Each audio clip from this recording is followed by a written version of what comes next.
फक्त शेतकऱ्याच्याच पोरांना टिकवलं. तुमचं काय मत आहे? शेतकऱ्याचाच 3 रंगाचा आई लुगडं नेसते, पोरगा मिलिटरीत आहे.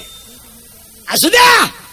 पोरगे म्हणतो आई माझा मिलिटरी नंबर लागलाय. आई म्हणते डोळ्याचं पाणी बस बस, माझं दूध प्यायल्याचं तुला चीज झालाय, माझ्या दुधाचं आज समाधान झालंय. घालून दाखवा तुम्ही. हो, हे फक्त शेतकऱ्यालाच करावं. तुमचं काय मत आहे? रात्रीची भाजी आई सकाळी गरम करणार पण मुलगा सांभाळणार. रात्रीचं कालवण सकाळी गरम करणार पण सांभाळणार. जेवढे जेवढे संकटाच्या नोकऱ्या आहेत तिथं सगळे शेतकऱ्याचे पोर आहेत. हा, मोठ्याचे करीत नाही, मोठ्याचे करणारही नाही. त्यांनी फक्त आपल्याला म्हणायचं विकासाच्या दृष्टीने काही भरीव कामं करायचे. तुम्ही बधिरेन तुम्हाला आता माया पुढे बसलं का? खरंय खरंय, मी निघून गेलो का? धंदा आहे त्याचा. लाचार समाज झाला का कमी बुद्धीची माणसं श्रीमंत होतात. समाज लाचार तयार झाला का कमी बुद्धीची माणसं त्याचा फायदा घेतात. तुमचं काय मत आहे? 7वी पास कार्यकर्ता पीआयला फोन करतो. 7वी नापास कार्यकर्ता उगाच एवढे ते पीआयला फोन करताय. रात्री मारामारीत ते 2 पोरं ठेवले, ते आपले सोडून द्या. याच्या पायी 3 गुरुजीनं बदली केली. इतका भिकार आवला तिचा होता. साहेब म्हणतात अहो ते गुन्हा आहे तो. मग साहेबाचा फोन येईल, मोठ्या साहेबाचा. मोठा साहेब 12वी नापास आहे, हा 7वी नापास, तो 12वी नापास. आणि ते दमकोला देतात पीआयला, म्हणजे क्लास 1ला. त्यानं जर इंग्रजी शिवी दिली तर हे वन्स मोर म्हणाय बसले.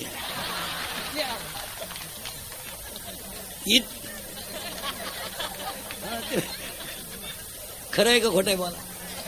हे इंदुरीकरचं कीर्तन आहे महाराज. काय कळत नाही लोकांना, फक्त चाललंय. कोलगेटची जाहिरात करणाऱ्या म्हातारीला टीव्हीत जात नाही आणि ती म्हणते हे मला पोषण देत आहे. मी म्हणतो देव दे, पण तू लावी ती कुठं? हा प्रश्न आहे ना.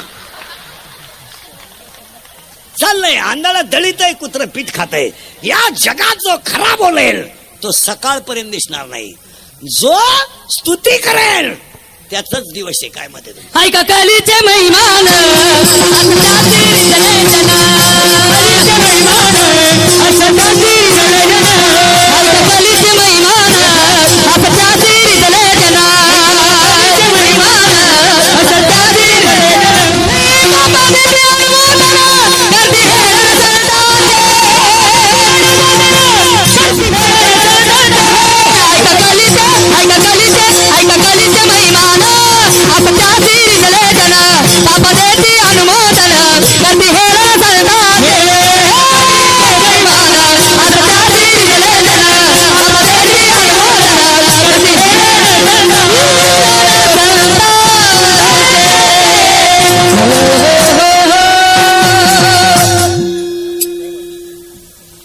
MSc PhD माणूस 10,000 रुपयावर काम करतो. तो MSc PhD याचा अर्थ तो क्लास 1 आहे. तसा तो लाल दिव्याचा अधिकारी आहे. पण तो 10,000 रुपयावर प्राध्यापक आहे. निवांत उत्तर द्या मला. निवांत उत्तर द्या. 10,000 महिन्यामध्ये होतं काय? पण बोलेल त्याची क्लिप पडेल, बोलेल मेलाच. ही वस्तुस्थिती आहे. आईला स्वप्न नाही, बापाला स्वप्न नाही. त्याच्या आईनं 3 रंगाचं लुगडं नेसून मुलगा मोठा केला, तिला अपेक्षा नाही. 10,000 रुपयामध्ये तो काय करू शकतो बोला? आणि त्याचं वय झालंय 42 वर्ष. फुल पेमेंटला तो रिटायर असेल. असे 25% लोक आहेत का पगाराच्या आत रिटायर आहेत. तुमचं काय मत आहे बोला? बोलायचं नाही कोणी. आम्ही झक मारली, आम्ही शिकलो ना. आमच्या आईनं रात्रीची भाजी सकाळी गरम केली ना, तुम्ही आम्हाला नोकरी द्यायची, पण आम्ही तुमचा प्रचार केला तर तुम्ही आमचा विचार करायचा. नाही तर नाही करायला, नाही तर करायचं नाही. शिक्षणात शिकलेल्या लोकांचा या लोकांनी यूज अँड थ्रू म्हणून वापर केला. तुमचं काय मत? सीझन आले का वापरून घ्यायचे, सीझन संपले का सोडून द्यायचे. वापर बंद करे. वापर झाला. हसण्यावारी गोष्टी नेऊ नका. याचं चिंतन घरी गेल्यावर करा. हे छत्रपतीचं रक्त आहे, हे 96 कुळी रक्त आहे. याला वाकायची सवय, मोडायची सवय नाही. याला बुटाची पॉलिश करायची सवय आहे, बुटात साठवून जगायची सवय नाही. आणि याला सगळं विकायची सवय आहे, स्वाभिमान विकायची सवय नाही. आणि या तीनच गोष्टी आपल्याला छत्रपतीने शिकवल्या. आणि आमच्या तुकोबारायणात आम्हाला एकच सांगितलंय, मरा पण संत शब्द सोडू नका. अजून 10 मिनिटात तुमचं काय डोकं बंद होईल. तुम्हाला काय, तुम्ही रोजाना सभेला जाऊन टाळ्या वाजवणारी माणसं, तुम्हाला काय धर्म कळत आहे. इथून पुढे फुगीर वागायचं, इथून पुढे असं वागायचं, पोहे खायचे पण गरीब राहायचं, पण कुणाकडं वाकायचं नाही.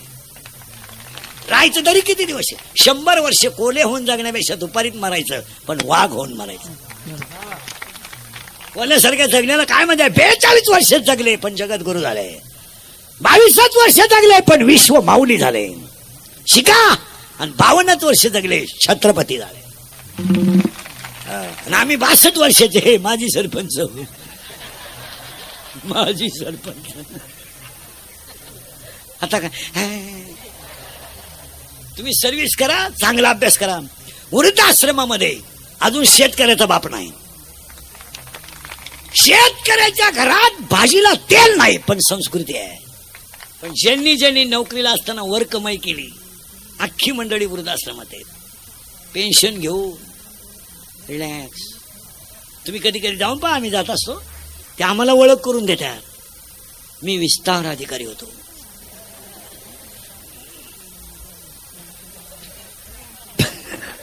त्याला लाज नाही वाटत आपला एवढा विस्तार झाला.